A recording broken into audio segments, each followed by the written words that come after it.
അസ്സലാമു ഫ്രണ്ട്സ്, ഞാനിന്ന് കുക്കിങ്ങിൻ്റെ വീഡിയോയ്ക്ക് മുന്നായിട്ട് എൻ്റെ വീട്ടിലുള്ള പൂച്ചേനെ ഒന്ന് പരിചയപ്പെടുത്താം. അപ്പോൾ അത് മിക്ക സമയങ്ങളിലും ബാൽക്കണിയിൽ ഇതുപോലെ ചൂട് തട്ടിയിട്ട് ഇങ്ങനെ വന്ന് കിടന്നുറങ്ങും. നല്ല രസമാണ് കിടന്നുറങ്ങുന്നത് ഒന്ന് കാണാൻ വേണ്ടിയിട്ട്. അപ്പോൾ ഇതുപോലെ മൂപ്പര് എന്തെങ്കിലും കവറോ ബോക്സ് എന്തെങ്കിലുമൊക്കെ കണ്ടു കഴിഞ്ഞാൽ അതിൻ്റെ ഉള്ളിൽ കയറി ഇങ്ങനെ ഇരിക്കും. എന്നിട്ട് ഇങ്ങനെ കിടന്നു അതിലിരുന്ന് ഉറങ്ങും. അപ്പോൾ ഞാനൊരു കവറിൽ കയറി ഇരിക്കുന്ന കണ്ടപ്പോൾ ഒരു രസം തോന്നിയിട്ട് എടുത്തതാണ് കേട്ടത്. അപ്പോൾ ഇതിന് ട്രീറ്റ് ഇട്ട് കൊടുക്കുന്നതാണ്. ഭയങ്കര ഇഷ്ടമാണ് കഴിക്കാൻ വേണ്ടിയിട്ട്. അത് കഴിക്കാൻ വേണ്ടിയിട്ട് ഇങ്ങനെ മോൻ്റെ പുറകെ നടക്കും, അത് കിട്ടാൻ വേണ്ടിയിട്ട്. അപ്പോൾ നമുക്ക് ഇന്നത്തെ റെസിപ്പിയിലേക്ക് കിടക്കാം. ഞാനിപ്പോൾ ഇന്ന് ഉണ്ടാക്കുന്നത് പാൽക്കപ്പയാണ് കേട്ടോ. അപ്പോൾ പാൽക്കപ്പ ഉണ്ടാക്കുന്നത് വളരെ സിമ്പിളായിട്ട് ഉണ്ടാക്കുന്നതാണ്. ഈസി ആയിട്ട് ഉണ്ടാക്കാൻ നല്ല ടേസ്റ്റ് ഉള്ളതാണ് കേട്ടോ ഈ പാൽക്കപ്പ. അപ്പോൾ ഇത് എങ്ങനെ ഉണ്ടാക്കുന്നതെന്ന് നോക്കാം. അതിന് വേണ്ടിയിട്ട് ഞാൻ കപ്പ ഇതുപോലെ ചെറിയതായിട്ട് കട്ട് ചെയ്തെടുത്തിട്ടുണ്ട്. 1 കിലോനേക്കാളും കുറച്ചുകൂടി കൂടുതലുണ്ടായിരുന്നു. അപ്പോൾ അത് കട്ട് ചെയ്ത് പീസുകളൊക്കെ മാറ്റി വന്നപ്പോൾ ഇത്രയാണ് ഉള്ളത്.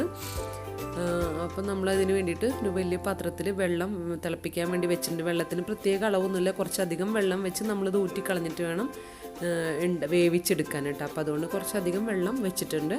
അതിലേക്ക് നമുക്ക് കപ്പ ഇട്ട് കൊടുക്കാം.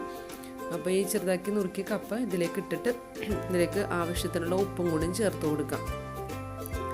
അപ്പോൾ കപ്പയ്ക്ക് ആവശ്യമുള്ള ഉപ്പും കൂടി ചേർത്തിട്ട് നന്നായി ഒന്ന് ഇളക്കി കൊടുക്കാം. എന്നിട്ട് നമുക്കിതൊന്ന് വേകാൻ വേണ്ടി വെയിറ്റ് ചെയ്യാം.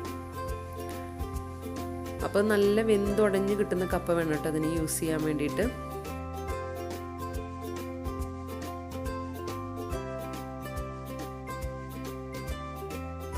അപ്പോൾ നമ്മുടെ കപ്പ വെന്തിട്ടുണ്ടോ എന്ന് നോക്കാം.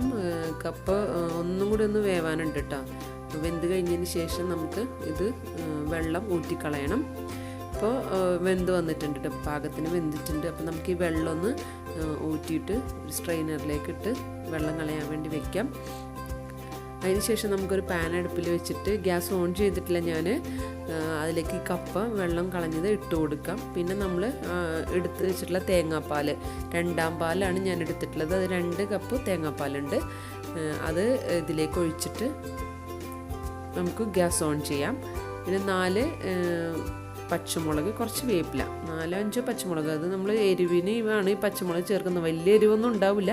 ആ ഒരു കപ്പയ്ക്ക് തേങ്ങാപ്പാലിൻ്റെ നല്ലൊരു ടേസ്റ്റായിട്ട് കഴിക്കാൻ നല്ല ടേസ്റ്റാണ്. നല്ല വെന്ത് കിട്ടുന്ന കപ്പ വേണം കേട്ടോ അതിന് യൂസ് ചെയ്യാനായിട്ട്. അപ്പോൾ നമുക്കിത് തേങ്ങാപ്പാൽ വറ്റുന്ന വരെ നമുക്കിതൊന്ന് ഒരു മീഡിയം ഫ്ലെയിമിൽ വെച്ചിട്ടൊന്ന് ഒന്നും കൂടി ഒന്ന് നന്നായി തിളപ്പിച്ച് കപ്പ ഒന്ന് ഉടച്ചെടുക്കാം. ഇപ്പോൾ നന്നായി തിളച്ച് വന്നിട്ടുണ്ട്. ഇനിയിപ്പോൾ നമ്മൾ ഈ പാലൊന്ന് വറ്റി കിട്ടട്ടെ കേട്ടോ. അപ്പോൾ അതിലേക്ക് കുറച്ച് ഉപ്പിൻ്റെ കുറവുള്ളതുകൊണ്ട് കുറച്ച് ഉപ്പും കൂടി ഞാൻ ചേർത്ത്. നിങ്ങൾ ഉപ്പിടുമ്പോൾ ഒന്ന് ശ്രദ്ധിക്കണം. നമ്മൾ കപ്പ വേവിക്കുമ്പോൾ ഉപ്പ് ചേർത്തിട്ടുള്ളതാണ്, നോക്കിയിട്ട് വേണം ചേർത്ത് കൊടുക്കാൻ. അപ്പോൾ നമുക്ക് ഈ തേങ്ങാപ്പാലൊന്ന് വറ്റിച്ചെടുക്കാം കേട്ടോ. അപ്പോൾ ഈ തേങ്ങാപ്പാൽ വറ്റുമ്പോൾ കപ്പയിലേക്ക് തേങ്ങാപ്പാലൊക്കെ പിടിക്കും. അപ്പോൾ നല്ല ടേസ്റ്റായിട്ട് അത് കഴിക്കാൻ.